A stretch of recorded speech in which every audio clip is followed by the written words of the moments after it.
we are from Group B7 going to present about the telescopic conveyor, effective movement of goods. Our group stands by 6 members and I am Janarthan S of Poobalan and my metric number is 23 DLS 18F2032. Today I am going to explain about the introduction and also the business problem of this project.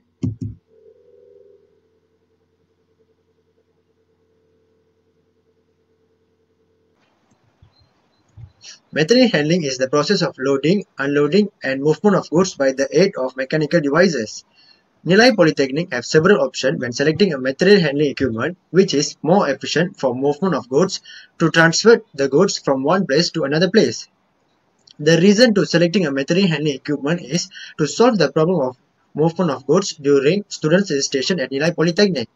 So, to solve the problem of movement of goods, select the right material equipment which is conveyor.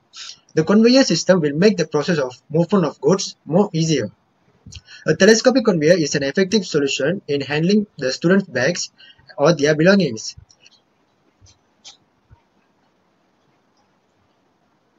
Based on this project, the first problem that faced by the facilitator is the facilitator have to coordinate the students' belongings properly, but the belongings are mixed up and left behind while loading into the truck. The second one is the volunteers organize it manually and usually under the heat, and it can cause us and also can lead to the health problem. The health risks that faced by the facilitator are back pain, slip disc, high heat exposure and also headache.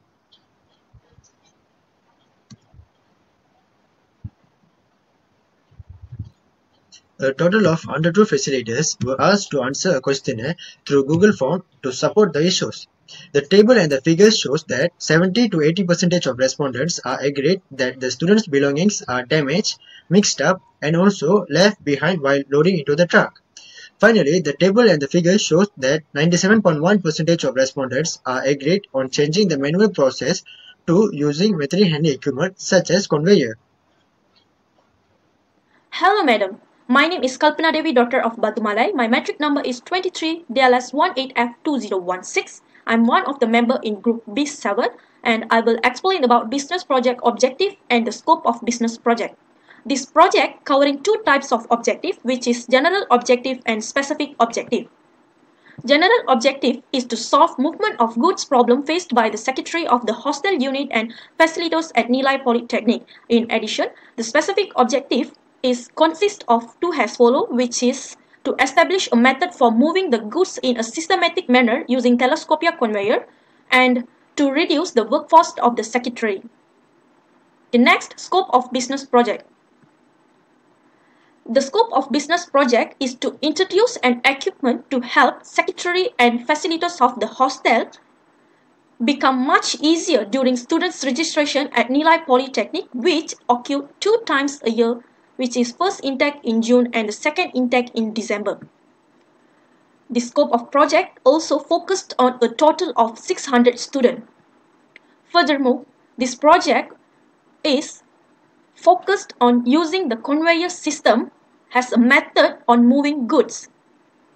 The telescopic conveyor will feature 5 to 8 meters long, while their entire length will pull out the section varies from 11.5 meters to 21 meters. This project will commence on the starting month of March 2021 and to be completed in the month of July 2021. The conveyor that suggests to hostel unit is budget within 2,000 to 2,500 ringgit Malaysia. Hello madam, my name is Hanna bin Hamid and my metric number is 23 DLS 18F2024. I am one of the members in group B7 and I am going to explain the limitation and organization background of this business project.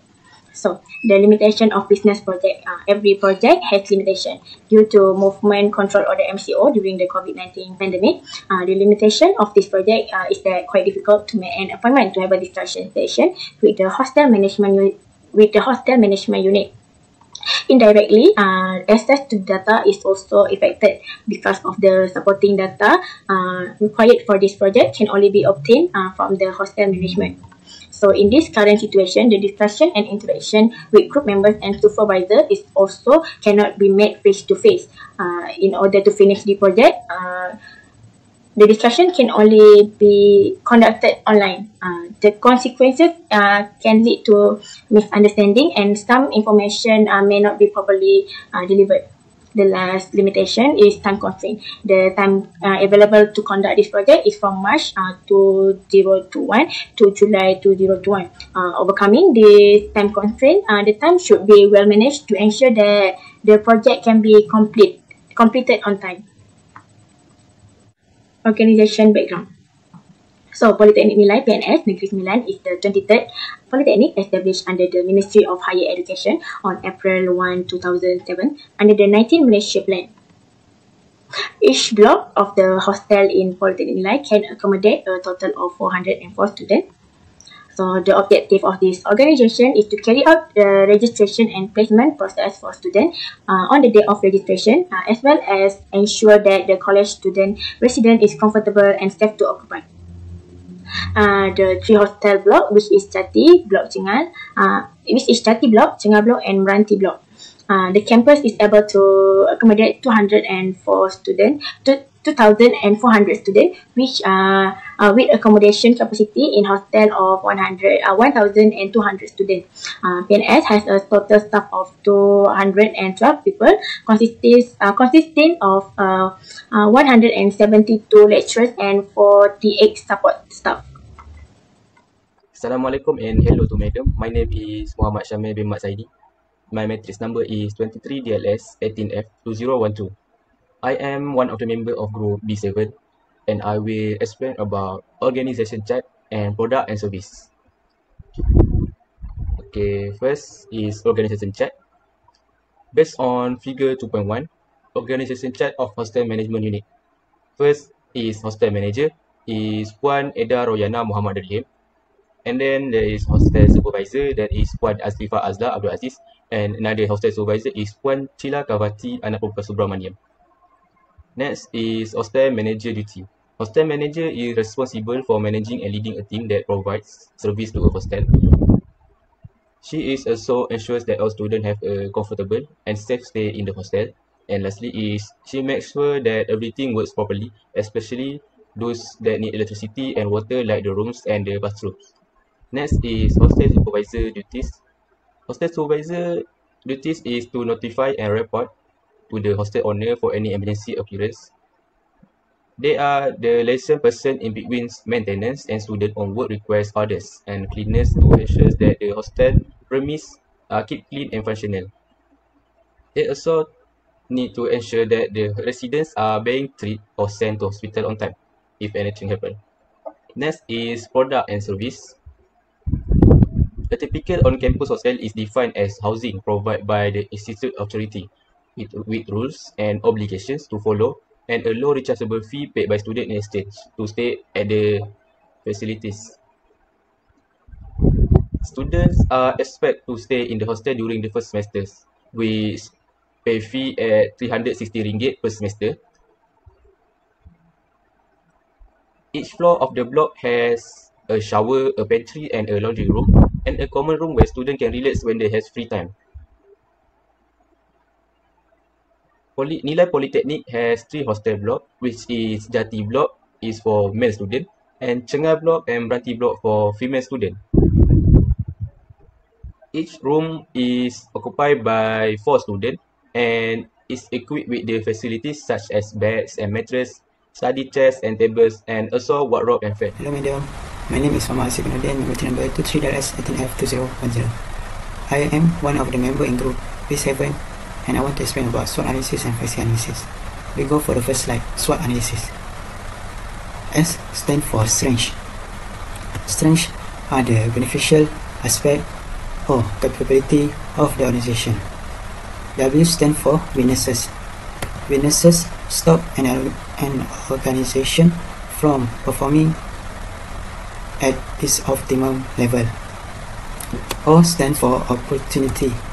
Opportunity is element in the environment that the business or project could exploit to its advantage. T stand for threat. Threat is element in the environment that could cause trouble for the business or project and uncontrollable. We go for the next slide. 5C analysis. For the first C is company. When analyzing a company using the 5C marketing framework, the key issue is to identify the sustainable competitive advantage that belong to the focal company. It can be in the form of brand equity, economy of scale, and technological development. For the second C is customer. The group of potential customer a company can reach it with each product or service can be broken down into three main sizes, such as total available market, serviceable available market, and the serviceable obtainable market. For the third C is competitors. Competitors can be found in the form of other company operating in the same industry as the focal company. For the fourth C is collaborator. Collaborator entities that allow or enhance a company ability to provide the particular goods or service in the way that it does. For the fifth is C is climate. Climate, another word for climate is context, which business operate is most often analyzed with the of postal analysis. Okay, my name is Azrai Bin Anuar. I'm from DLF Simobi. So today I want to present about justification in our project. Okay, so the purpose of this project is to solve the problem of movement of goods during students' registration. This problem was chosen because the complaints that the hostel units received from polytechnic students. This project is selected because the problem for facilitator or Jawatan Kuasa Pelajar Kolej Kediaman, as known as JPKK, and Majlis Perwakilan Pelajar MPP when handling new intake students item during student registration. This new product may gain a lot of benefits. It is called as Telescopic Conveyor. This problem was chosen because the complaints that the hostel unit received from polytechnic student, as I said before, that the student faced this problem during students registration, which held 2 times a year, and gives negative impacts and feedback such as losing goods, damaged goods, waste of energy and time. The duration of this study takes almost 3 months to complete. Okay, then we go to methodology. Okay, first is we do research design. In this research design, we collect quantitative research. We make questionnaire distributed to Nilai Polytechnic facilitator. We want to know what's their problem about handling material equipment. Second, data collection method. Okay, in this we do questionnaires and surveys. We also do interview to students and staff of Polytechnic Nilai. And then we go to sampling design. In this method, we focus on hostel unit and facilitator at Nilai Polytechnic, and we receive a lot of good response. We have 102 respondents is focused and been given. And then finally, we use data analysis method. In this, we collect descriptive statistics. Descriptive statistics are used to describe the basic features of the data in study. Descriptive statistics are used to present quantitative description in manageable form. Okay, that's all from us. Thank you, and we hope our project can make a good benefit to the Polytechnic Nilai.